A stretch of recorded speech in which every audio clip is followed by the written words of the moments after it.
Bonsoir à tous, bienvenue sur Angers 7. Ce soir, dans ce journal, nous reviendrons bien évidemment sur les conséquences de la tempête Xynthia en Anjou avec les techniciens de France Télécom que nous suivrons sur le terrain.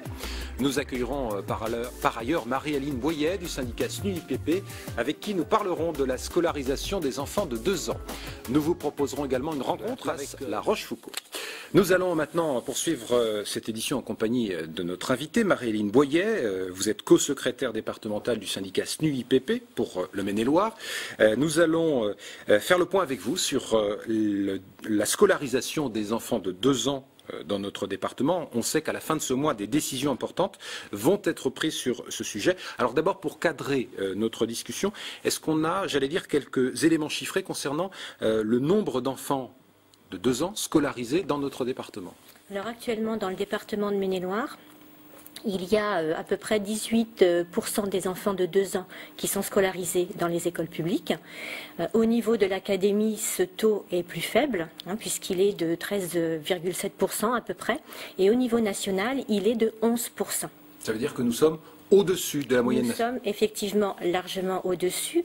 Ce qu'il faut savoir aussi, ce qui est très important, c'est qu'il y a un petit peu moins de 10 ans, 40% des enfants de 2 ans étaient scolarisés dans notre département de Maine-et-Loire. Qu'est-ce que l'on apprend quand on a 2 ans? Alors ma question est un petit peu provocatrice, mais qu'est-ce que l'école peut apporter à un enfant de 2 ans par rapport à un système de garderie? Alors c'est complètement différent dans la mesure où on est déjà dans la mise en place d'un certain nombre d'apprentissages, puisque la vie en collectivité n'est pas la même dans une garderie ou dans une école. Il y a énormément de choses qui se mettent en place et qui préparent, je dirais, du mieux possible à la scolarité future, et un certain nombre d'enquêtes depuis plusieurs années. D'ailleurs, l'inspectrice d'académie elle-même le reconnaît, depuis plus de 20 ans.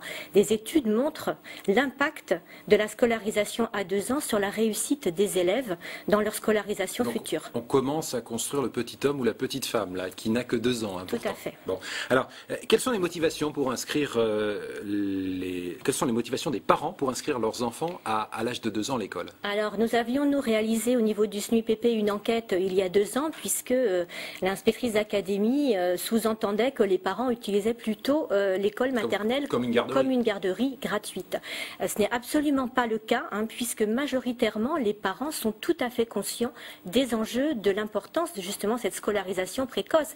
Et la plupart scolarisent leurs enfants justement parce qu'ils savent très bien que ça va permettre à leurs enfants de se sentir beaucoup plus à l'aise pour le reste de leur scolarité. Alors, si vous êtes notre invité ce soir, c'est parce que vous avez des craintes à exprimer. Quelles sont ces craintes? Il y a un certain nombre de décisions qui ont déjà été plus ou moins annoncées par l'inspection académique et des décisions qui devraient être prises à la fin de ce mois. Expliquez-nous ça. Oui, alors comme je disais tout à l'heure, le Maine-et-Loire scolarise encore beaucoup d'enfants de 2 ans. Et donc, l'idée, c'est d'en scolariser le moins possible pour faire des économies budgétaires. Donc, l'inspectrice d'académie a décidé de ramener le taux de scolarisation des enfants de 2 ans dans notre département à 14% pour la rentrée prochaine. Donc elle a d'ores et déjà informé toutes les municipalités du département que les enfants ne seraient plus pris en compte au-delà d'un certain quota. Donc chaque commune s'est vue adresser un courrier lui indiquant le nombre d'enfants de 2 ans qui pourraient être scolarisés à la prochaine rentrée. Et comment vous, représentants des organisations syndicales, vous pouvez intervenir Alors pour faire changer cette orientation? Nous, de toute façon, notre positionnement est de dire que c'est tout à fait inacceptable dans la mesure où elle restreint en plus le code de l'éducation, puisque normalement les enfants sont accueillis dans la limite des places disponibles et en aucun cas sous un système de quotas. Donc nous avons d'ores et déjà pris contact avec l'ensemble des élus. Nous leur avons adressé un premier courrier.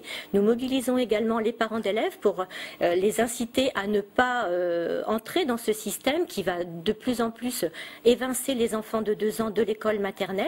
Et puis nous allons, au cours des instances paritaires qui vont se réunir à la fin du mois de mars, faire état de nos revendications.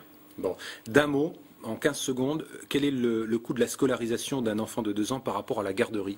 Alors 3 fois moins cher, puisque c'est à peu près 4 600 € pour un enfant en école maternelle et 3 fois plus dans une garderie. Bon, on suivra bien évidemment ce dossier avec attention puisqu'il concerne de nombreux parents et de nombreuses écoles et de nombreuses communes du département. Merci en tout cas d'avoir été notre invité ce soir sur ce plateau. Pour poursuivre ce journal, nous allons maintenant prendre la